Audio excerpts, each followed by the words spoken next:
Diz assim, Hebreus capítulo 3, versículo 12. É um texto bem conhecido e bem forte também na sua instrução.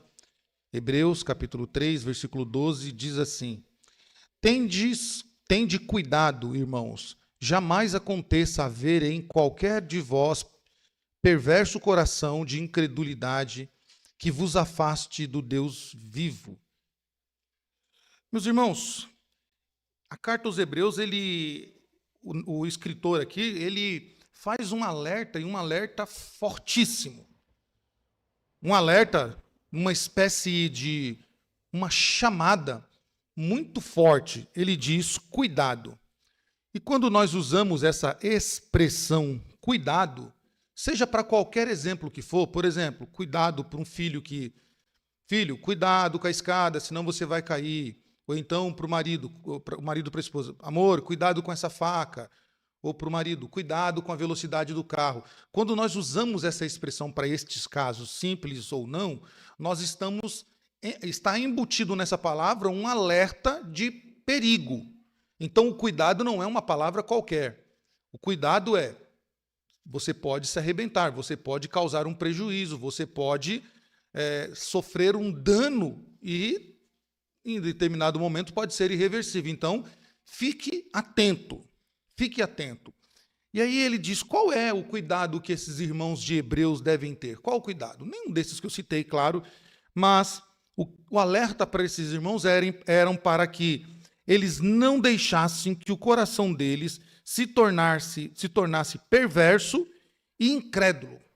Então, cuidado, fiquem atentos, vigiem, fiquem alerta, para que o coração de vocês não se torne perverso e incrédulo. Então, aqui ele já usa duas palavras, que poderia usar só uma aqui, mas ele usa duas palavras para mostrar realmente o perigo que esses irmãos estão correndo, pelo perigo que eles estão, pelo caminho perigoso que eles estão andando. Então cuidado, porque vocês podem, o coração perverso. O que é um coração perverso? Um coração perverso é um coração que ele armazena todo tipo de perversidade, todo tipo de pecado contra Deus. A malícia, a concupiscência, a soberba dos olhos, a soberba da vida. Vai acumulando no coração, então, esses entulhos espirituais, e esse coração vai ficando perverso. E, de certo, você já conversou com alguém que tem um coração perverso. Às vezes é até insuportável lidar com uma pessoa assim, seja ela crente ou não. É insuportável você estar com uma pessoa em que ela usa sempre a dubiedade da palavra, em que ela sempre faz gracejos com coisas sérias, porque o coração dela é perverso.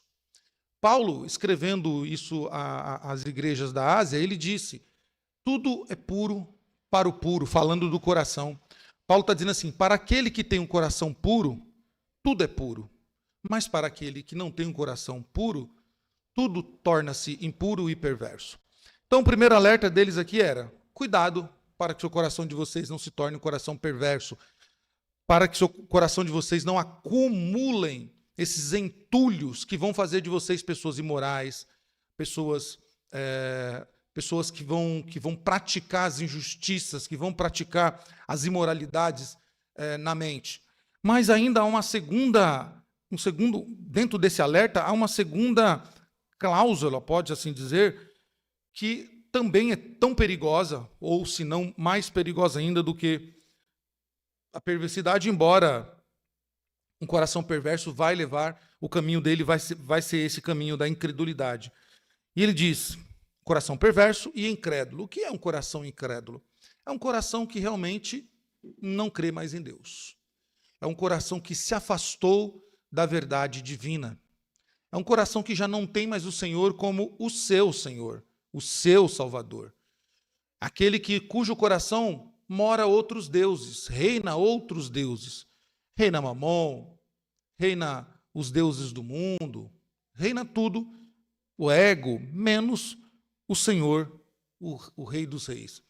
Então o alerta é: cuidado, fiquem atentos, vigiem, Prestem muita atenção para que o coração de vocês não se torne perverso e incrédulo. E um coração perverso e incrédulo, ele semeia todos os dias os valores inversos do evangelho, ou os desvalores, né? Não existe essa palavra, mas vamos usá-la assim. Tudo aquilo que o evangelho prega contra, então esse coração perverso e incrédulo, ele vai semear, ele vai plantar todos os dias. E por que o escritor está alertando eles sobre esse perigo eminente real aqui? Por quê? Porque ele sabia, e ele está alertando, porque estas coisas, coração perverso e incrédulo, é o que afasta uma pessoa do Deus vivo. Meus irmãos, às vezes, nós ficamos nos perguntando o porquê que nossas igrejas perderam membros, por que muitos não estão congregando conosco, por que a nossa igreja de X número baixou para um número pequeno, por que fulano que congregava, onde está fulano que congregava com a gente, onde está aquele outro, aquela família, e agora se encontram desviados, afastados da verdade, e aí você navega aí pelas páginas das redes sociais da vida e você vê elas praticando todo tipo de perversidade, todo tipo de incredulidade. Aí você fala assim, mas como foi que isso aconteceu? Isso não foi do dia para a noite. Não foi como um estalo e a pessoa já se desviou. Ela foi acumulando esses entulhos dia após dia e ela não foi percebendo que o seu coração se tornara perverso e incrédulo. E então, quando esse coração ficou na sua totalidade, cheio de perversidade e incredulidade, então não restou outra coisa a não ser se afastar do Deus vivo. Lembrem-se que nós estamos estudando na quinta-feira o livro de Salmos, e uma das nossas aulas nós falamos que Deus é santo. Deus é santo. E a santidade de Deus exige que os seus seguidores também sejam santos. Aprendemos na terça-feira sobre a oração do Pai Nosso, que nós só podemos chegar a Deus com um coração santo, com um coração reto, íntegro, diante da presença de Deus. Por isso nós santificamos, fala, Senhor, santificado seja o teu nome, assim na terra como no céu. Então um coração perverso e incrédulo, ele tende a se afastar de Deus. A incredulidade é o resultado da falta de relacionamento com Deus. É quando as pessoas deixam de buscar o verdadeiro alimento espiritual. Lembra o que Jesus disse aqui agora há pouco, nós lemos em Mateus capítulo 24? Jesus fez um alerta a eles, cuidado. Quando vocês ouvirem que o Cristo está aqui, que o Cristo está lá, não vá até lá e não desça, não entra na casa. Permaneça onde estais. Porque virão muitos falsos mestres que, se possível, enganarão até mesmo os eleitos. Meus irmãos, o problema da incredulidade é a falta de busca do verdadeiro alimento espiritual. E qual é o verdadeiro alimento espiritual da qual Paulo diz que nós devemos buscar, como crianças recém-nascidas, o leite materno? Qual é esse alimento espiritual? Senão a oração e a leitura e o exame da palavra de Deus. Eu já tenho dito isso aqui algumas vezes, e nós precisamos parar de ouvir e praticar. Nós estamos perdendo o hábito de ler as Escrituras. Estamos perdendo o hábito de meditar nas Escrituras. Algumas pesquisas apontam que os crentes só leem a Bíblia na igreja. A gente está se tornando católicos apostólicos romanos, que só leem a Bíblia na missa quando o padre repete, ou como algumas outras seitas que fazem isso também. O Senhor Jesus, o Senhor Deus Todo-Poderoso, nos deixou a sua palavra para que nós meditássemos nela de dia e de noite, para que ela fosse realmente como ela é de fato, o nosso alimento espiritual, para que a gente possa todos os dias se alimentar dela, suprir as nossas energias, as vitaminas necessárias, que a gente possa preencher o vazio na nossa alma, para que a gente possa suprir as vitaminas que faltam em nossa vida espiritual. Sem a leitura das Escrituras, o nosso coração tende a absorver a perversidade deste mundo, tende a absorver a incredulidade desta vida. E não pense em você que isso vai demorar para acontecer. Ah, mas uma hora eu estou ouvindo na igreja e de vez em quando eu leio em casa e tal. Então, a gente não fica sem comer todos os dias. A gente tem que comer todos os dias. Mesmo no jejum, mesmo em algumas práticas que a gente faz, a gente tem um horário para se alimentar ali. A gente precisa se alimentar e precisa se alimentar da maneira correta. Se a gente não fizer isso, com certeza nosso corpo vai responder com tudo. Eu que o diga, vai responder com tudo. E vai nos levar para a cama. Então, nós precisamos também alimentar a nossa alma. Precisamos suprir a nossa alma da palavra de Deus. E juntamente com ela, precisamos ter o hábito de orar. E parece tão repetitivo a gente tem que falar para crente, né, que precisa orar, que precisa ler as Escrituras. Parece tão tolo, tão bobo, né? A gente deveria falar isso para os que não são crentes, para as nossas crianças, para os nossos adolescentes. A gente não teria que estar falando para crente que ele precisa ler a Bíblia e ele precisa orar. Parece que a gente está ensinando alguém que sabe andar de bicicleta, ensinando ele de novo. Ou a gente está ensinando alguém já adulto a andar. Mas parece bobeira, mas infelizmente a nossa geração ela tem se portado como criança, como Paulo fala.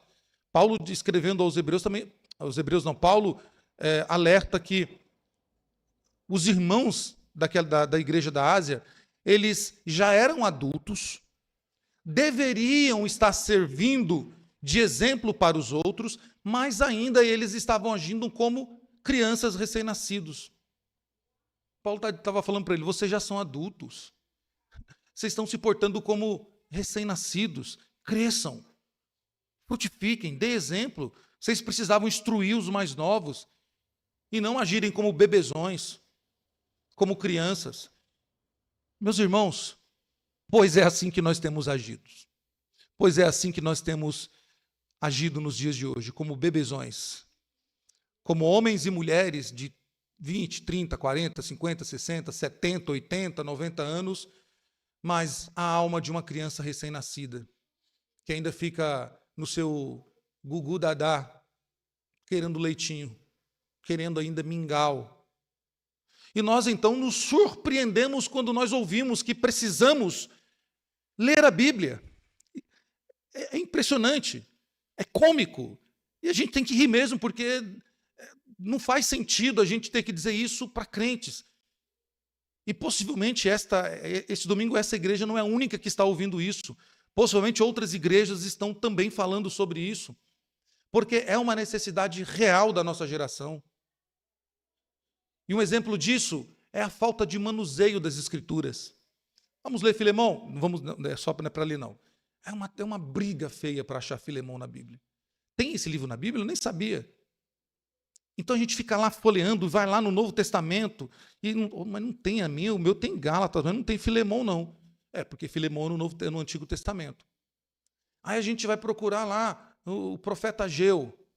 Mas eu nunca vi falar do profeta Ageu. Tem esse nome na Bíblia aí? E a gente fica se debatendo então com a nossa Bíblia, que nós deveríamos saber os livros aonde eles estão, pelo menos a sequência, mas por que nós não sabemos? Porque nós não temos intimidade com ela. Por que nós oramos mal e nós já temos falado isso aqui é terça-feira? Todas as terças-feiras nós temos falado isso. E vamos continuar falando. Por que a gente ora mal? Porque a gente não tem relacionamento com Deus. E eu não estou dizendo que a oração ela deve ser dramatizada, ela deve ter todo um cenário de pietismo. Não, não é isso. Nós não somos adeptos da teologia pietista. Não. Tá? O pietismo foi um movimento do século XVIII, se não me falha a memória, em que eles traziam o emocionalismo para dentro da igreja. Então as pregações eram à base de choro, né? As canções eram aquele derramamento de lágrimas, as relações, os cultos terminavam com as pessoas se abraçando e chorando. Aí você fala, nossa, que bonito, que coisa. Ok, pode até ser bonito, mas isso dá mais para uma novela da Globo do que propriamente para a fé cristã. A fé cristã, ela é racional antes de ser emocional. Ela é racional antes de ser emocional. E o pietismo trouxe uma contribuição negativa para a igreja evangélica. E eu não estou dizendo, deixa eu abrir aqui, porque depois vai falar, o Samuel é o homem de gelo, né? É frio, não tem sentimento. Eu tenho sentimento, né? Sou uma pessoa sensível, mas eu prefiro sair da igreja convicto da minha fé, aprendendo o que eu ouvi, apaixonado por Cristo mais ainda do que eu entrei, do que sair com uma emoção que chega em casa e eu não lembro do que foi pregado, e nem o hino que foi cantado. Percebe que é isso que o pietismo fez? As pessoas saíam e não se lembravam do que tinha sido pregado. Eu congreguei em igrejas pietistas, e era comum as pessoas, o culto foi uma bênção, o culto foi maravilhoso, e saíam enradiadas, pareceu que o trovão lá do Super Choque catou elas. Mas aí você falava assim, ok, você faltou no culto, falava assim, o que aconteceu? Qual foi pregado? Eu não sei, mas o culto foi uma bênção. Legal, puramente racional. Então nós precisamos ter relacionamento com Deus. E o relacionamento com Deus é respeitar a pessoa de Deus. O relacionamento do Senhor é saber que Ele é o dono da igreja, Ele é a pessoa a ser adorada no templo ou no local de culto. A glória é para Ele, o louvor é para Ele. Então, quando nós fechamos os nossos olhos, quando nós dobramos o nosso joelho, ou sentado, ou deitado, ou com a cabeça no meio das pernas, ou jogado no chão, nós então entramos na presença dEle e sentimos o céu descer sobre nós. Porque bela coisa é para o cristão quando ele tem um relacionamento com Deus, quando ele recebe de Deus aquilo que ele está transmitindo no relacionamento. Então, notem, a incredulidade é o resultado da falta de relacionamento, falta de comunhão, falta de leitura e de exame da palavra e falta de oração ou relaxamento na oração. Com isso, a pessoa vai dar atenção a outras coisas que levam para longe de Deus e acabam morrendo espiritualmente. Quando as pessoas, então, elas não buscam a Deus e não buscam a via correta de relacionamento, palavra e oração, então ela vai se apegar em outras coisas. Por exemplo, ela vai se apegar a cargo na igreja. Muitos, possivelmente que congregaram conosco, se apegaram a cargo. E elas só eram crentes enquanto tinham cargo na igreja. Seja instrução, seja música, ou sistema operacional, alguma coisa assim. Outras é pelo louvor. Ah, eu gosto da igreja porque o louvor, eu gosto do louvor da igreja, só gosto disso na igreja. E é interessante, muitas igrejas, inclusive no nosso meio reformado, que é um grande problema, por sinal, quando os músicos, depois de louvarem a Deus de forma brilhante, eles saem e vão bater papo na calçada. Eu vi isso várias vezes. Vão bater papo nos corredores, como se o culto tivesse terminado. Porque o coração deles já se tornou perverso, já se tornou incrédulo. Eles fizeram o cultinho deles, que é a apresentação deles, já mostraram o seu timbre de guitarra, já mostraram a sua voz formosa, já mostraram a sua habilidade instrumental. Agora vão bater um papo, falar de futebol, falar da derrota do Corinthians, falar da política, da taxação das coisas no Brasil, vamos falar da novela, vamos falar de outras coisas lá fora, porque o culto já acabou. Isso é vergonhoso. E aí nós depois vamos perguntar, por que aquela pessoa não vem mais para a igreja? Irmãos, ela não vem mais para a igreja porque o coração dela atingiu o ponto de perversidade e incredulidade que não faz mais sentido para ela estar na igreja. Porque as habilidades que ela outrora trouxe para a igreja, ela vai usar lá fora agora. Ela vai achar um espaço cujo o coração dela vai ser satisfeito. Então, quando não há relacionamento com Deus, essas pessoas morrem espiritualmente e então elas vão buscar outras coisas que suprem o seu coração. A expressão cuidado, como eu disse, ela alerta para o cuidado com a vida espiritual. Ela aponta para a frieza que pode ocorrer na vida daquele que abandona os passos da fé. Meus irmãos, nós somos de Deus, mas por um pouco de tempo, nós ainda estamos no mundo, vivemos nesse mundo. Então isso requer de nós a santificação. E santificação o que é? Nós temos aprendido isso toda semana. Santificação é separar-se para Deus, é buscar a presença de Deus, é dar a Ele cada momento da nossa vida, é alimentar o Espírito, fortalecer a nossa fé, é querer estar mais perto de Deus. O mundo tem suas coisas atraentes para todos nós, que se não fôssemos e se não estivéssemos em santificação, certamente seríamos seduzidos por elas e afastados do caminho do Senhor. Então perceba, nós vivemos num mundo hostil, num mundo perigosíssimo, num mundo em que tem tantas coisas para nos atrair. São tantos os convites que temos. E possivelmente muitos de nós hoje cedemos a um desses convites do mundo. Possivelmente nós temos cedidos aos prazeres da nossa carne, não congregando. O mesmo escritor aos Hebreus, ele faz um outro alerta aqui, dizendo que nós deveríamos ter cuidado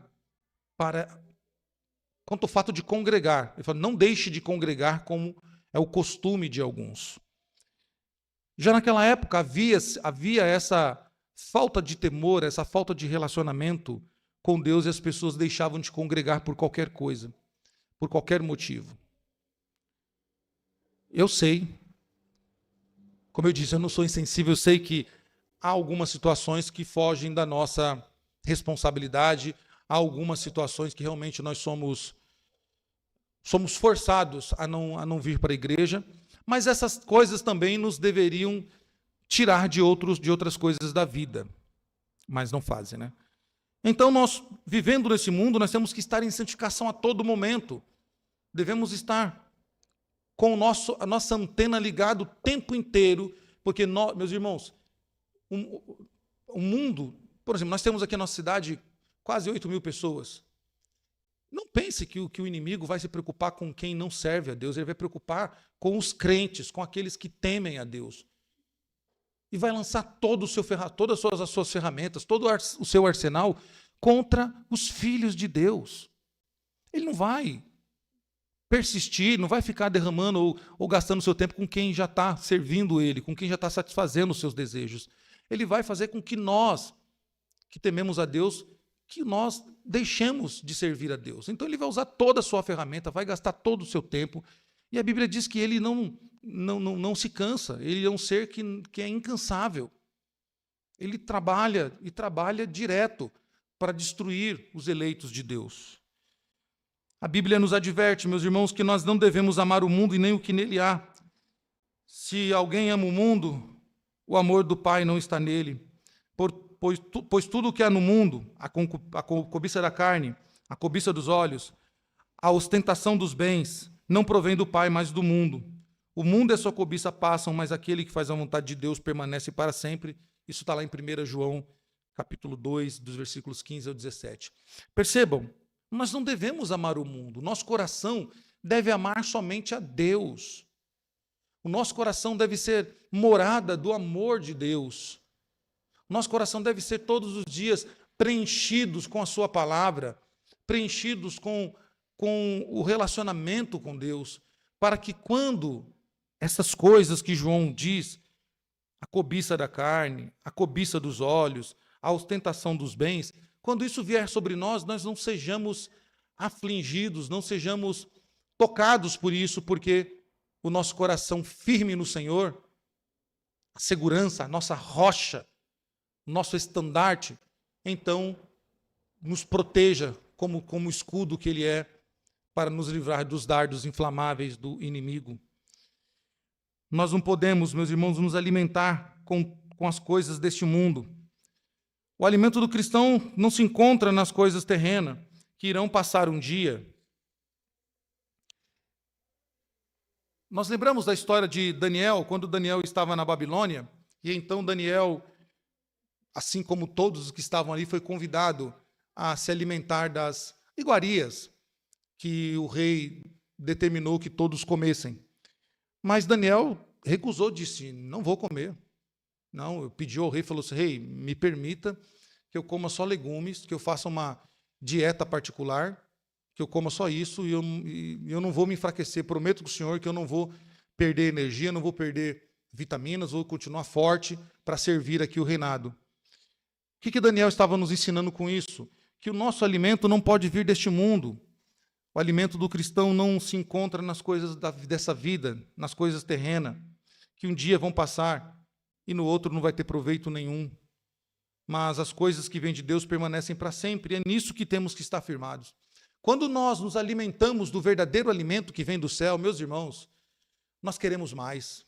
Nós queremos alimentar mais, nós queremos comer mais desse alimento, nós queremos provar mais deste alimento, nós queremos ser supridos cada vez mais deste alimento precioso.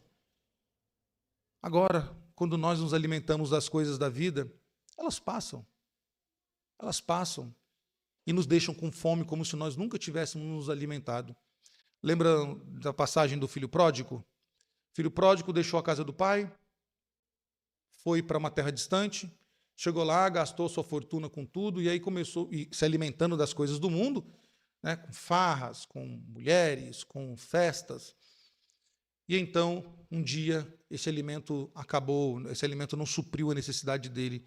E então ele chegou no fundo do poço e ele se lembrou de onde ele não tinha fome, de onde todos os dias ele era bem alimentado na casa do pai. E então ele volta e o pai o recebe de braços abertos. Meus irmãos, precisamos manter o nosso pensamento nas coisas de cima, nas coisas que são do alto. É isso que Paulo disse aos Colossenses capítulo 3.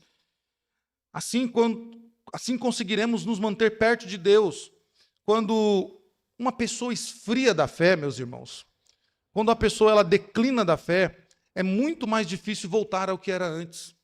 Quando uma pessoa ela declina da fé, quando ela esfria, é muito difícil ela voltar. Porque o coração dela se tornou perverso, se tornou incrédulo, e somente uma ação do Espírito Santo pode reverter essa situação nesse coração incrédulo e perverso. Por isso fica um alerta para nós, vigiemos, oremos, para que nada e ninguém venha abalar a nossa fé, para que não sejamos seduzidos pelas coisas deste mundo, para que o nosso coração não seja seduzido pelas coisas dessa vida, para que o nosso coração não seja seduzido pelas iguarias deste mundo, que amanhã vão deixar de existir e não vão suprir a nossa fome. Que o nosso coração, meus irmãos, seja contrário de um coração perverso e incrédulo. Que tenhamos um coração puro e um espírito estável.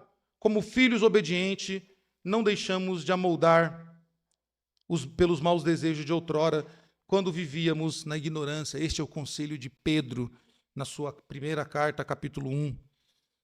Que nós sejamos como filhos obedientes ao Pai, não nos deixando amoldar pelos maus desejos da vida passada, quando ainda vivíamos num período de ignorância. Que Deus nos ajude, que o Senhor da igreja, o nosso Deus e Salvador, nos ajude a sempre ficar atento.